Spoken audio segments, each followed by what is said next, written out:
bonjour. On est en direct des 29e Journées nationales de l'AMCA, où j'ai le plaisir et l'honneur d'introduire Dr Serge Coanator. Dr Serge Coanator est cardiologue, responsable du centre cardiovasculaire Cœur de Lorraine à Thionville et un des membres importants du groupe Cœur et Métabolisme de la Société française de cardiologie. Serge, je te souhaite d'abord la bienvenue. Merci. Bonjour Laïla. Bonjour. On entend souvent parler des recommandations dans le cadre de la prévention primaire. Est-ce que tu peux nous dire d'abord pourquoi cette prévention primaire en cardiologie? Il suffit de quelques chiffres pour mesurer l'importance de la prévention primaire. Les maladies cardiovasculaires, eh bien, c'est la deuxième cause de mortalité dans les pays occidentaux, en France notamment. C'est la première chez les femmes. C'est la première chez les plus de 65 ans, c'est 150 000 décès par an et la prise de médicaments à visée cardiovasculaire, c'est 10% de la population française. Autrement dit, il y a un enjeu majeur en termes de santé publique, en termes économiques, en termes sociaux, de prise en charge de cette prévention primaire. Justement, dans le cadre de cette prévention primaire, on entend parler de beaucoup de recommandations, de mise à jour de recommandations, de score de risque, de score de sur-risque, de score calcique.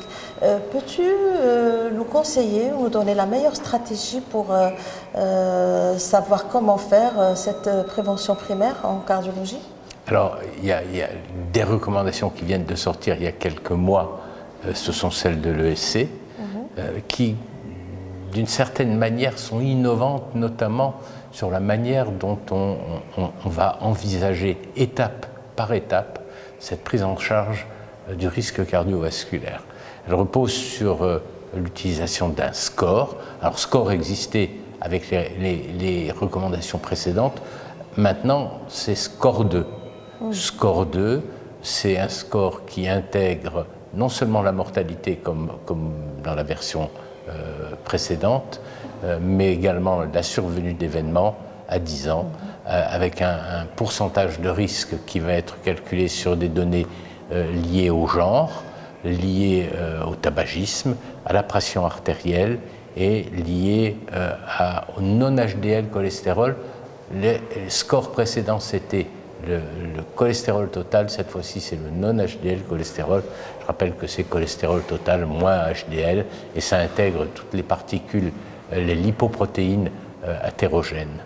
Et puis il y a une autre particularité, c'est qu'on a maintenant un score OP2, score pour Old People, qui est la version intégrée de l'évaluation du risque chez les plus de 70 ans, ce qui n'était pas le cas auparavant. Enfin, chose importante également, c'est que l'on va considérer pour la prévention primaire des sujets apparemment en bonne santé et on va exclure de cette prévention, de ces sujets apparemment en bonne santé, les diabétiques, les insuffisants rénaux et les patients ayant une hypercholestérolémie familiale. Oui, justement, pourquoi aller chercher ces sujets infracliniques? Qu'est-ce qu'on en fait après? Alors, on intègre ici ce qu'on appelle les modificateurs de risque, risk modifiers, dans les recommandations. Ce sont des éléments cliniques qui conduisent à ça, la fragilité des patients, des éléments cliniques tels que les notions d'atteinte génétique, l'obésité, les facteurs psychosociaux, et puis des facteurs d'imagerie. Alors, le score calcique, mais qui a un niveau de recommandation qui n'est pas très élevé, c'est 2B dans ces recommandations. Les plaques carotidiennes, qui sont des éléments d'imagerie importants, et on va les rechercher chez des patients qui ont un niveau de risque modéré ou intermédiaire, de sorte qu'on va se servir de la présence de ces risk modifiers, soit pour ne pas traiter, décider de ne pas donner de statine notamment, soit alors pour donner des statines et adapter ce traitement avec une intensité peut-être plus importante qu'on ne l'aurait fait en l'absence de ces risk modifiers. Donc, il faut privilégier en priorité le mode de vie, le style de vie. Ne pas oublier C'est certainement le point, je ne dirais pas le plus important, mais un point majeur, c'est que pour tous les patients, il faut privilégier l'abstention tabagique, l'activité physique, une diététique bien adaptée, et puis ensuite juger de la nécessité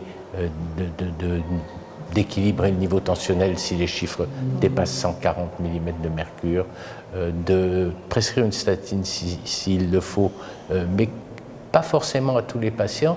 Chez les patients pour lesquels on juge que le niveau de risque calculé par score est relativement important, ce niveau de risque étant tributaire aussi de l'âge des patients.